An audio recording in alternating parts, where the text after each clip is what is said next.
শিখা শৰ্মা নামৰ মানুহগৰাকী কোনোবাই ভালদৰে চিনি পায়নে? ব্যক্তিগতভাৱে তেখেতৰ পৰিচয় কি, সামাজিকভাৱে তেখেতৰ পৰিচয় কি, অসমৰ হৈ তেখেতৰ পৰিচয় কি কোনোবাই ভালদৰে জানেনে? মই কিন্তু নেজানো। হয়তো মোৰ দৰে বেছিভাগ অসমীয়াই নেজানে। নেজানিলেও জানিব লগা প্ৰয়োজন হোৱা নাছিলে যদিও আজি মই এই কাৰণে তেখেতৰ নামটো লৈছো।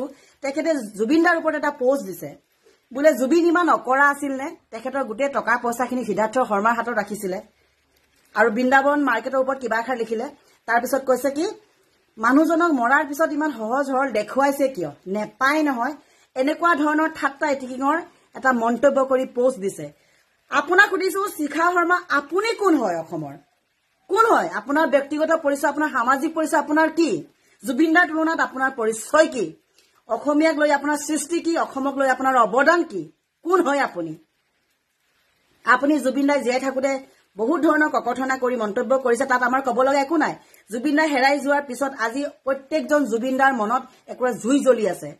জুবিন দাৰ অনুৰাগী মনত একোৰা জুই জ্বলি আছে, প্ৰত্যেকজন অসমীয়াৰ মনত একোৰা জুই জ্বলি আছে।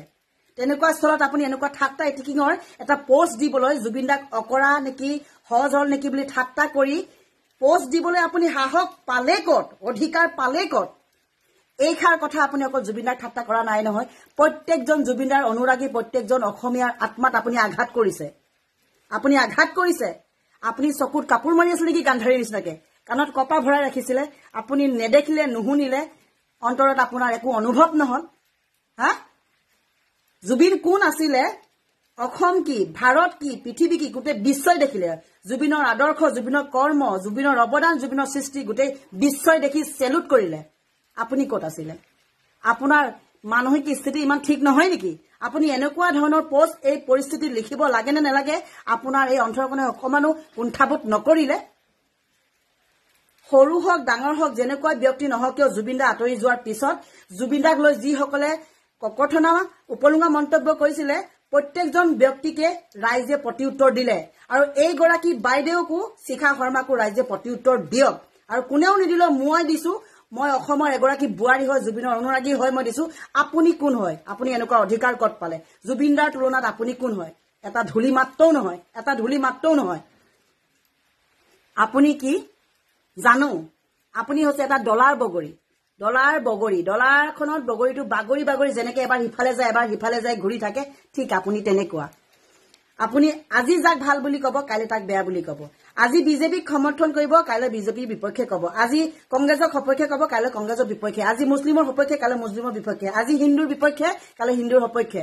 আপুনি বাগৰি ফুৰা তুলুঙা মন্তব্যহে কৰে নে এনেই উজান উঠাৰ নিচিনাকে মিডিয়াৰ আগত আহি থাকিবলৈ মন যায়, নপতা ফুকননি হয়? নে কাজল সোপাই লগাই নিজকে অসমৰ মাদাৰ টেৰেছা, অসমৰ মামণি ৰয়ছম গোস্বামী বুলি ভাবিছে? অকৰা নেকি, সহজ হল নেকি বুলি ঠাট্টা কৰি জুবিনদাৰ পৰিচয় বিচাৰিবলৈ কোন হয় আপুনি? জুবিনদাৰ পৰিচয়, জুবিনদাৰ কৰ্ম, জুবিনদাৰ আদৰ্শ, জুবিনদাৰ অৱদান, জুবিনদাৰ সৃষ্টিয়ে দেখুৱাই থৈ গ'ল গোটেই বিশ্বত। আপুনি কোন হয়? ৰাইজে এগৰাকী বাইদেউক ভালদৰে এটা প্ৰত্যুত্তৰ দিয়াটো মই বিচাৰো। আৰু অসমৰ এগৰাকী বোৱাৰী হিচাপে, জুবিনদাৰ অনুৰাগী হিচাপে মই আকৌ এবাৰ প্ৰশ্ন কৰিছো, শিখা শৰ্মাৰ চিনাকি কি? শিখা শৰ্মাৰ অস্তিত্ব কি? অসমীয়াক লৈ অৱদান কি? অসমীয়াক লৈ সৃষ্টি কি? জুবিনদাৰ তুলনাত আপোনাৰ এই ঠাট্টা এটিকিঙৰ মন্তব্য, এই উপলুঙা মন্তব্যই অসমৰ প্ৰতিজন অসমীয়াৰ অন্তৰত আঘাত কৰিছে আৰু প্ৰত্যেকজন জুবিনদাৰ অনুৰাগীৰ অন্তৰত আঘাত কৰিছে। যি আঘাত দিছে, যি আঘাত কৰিছে, আপুনি ক্ষমা বিচাৰিবই লাগিব, ক্ষমা বিচাৰিবই লাগিব। আৰু অসমৰ অসমীয়া ৰাইজে শিখা শৰ্মাক ক্ষমা বিচাৰিবলৈ বাধ্য কৰাবই লাগিব, বাধ্য কৰাবই লাগিব।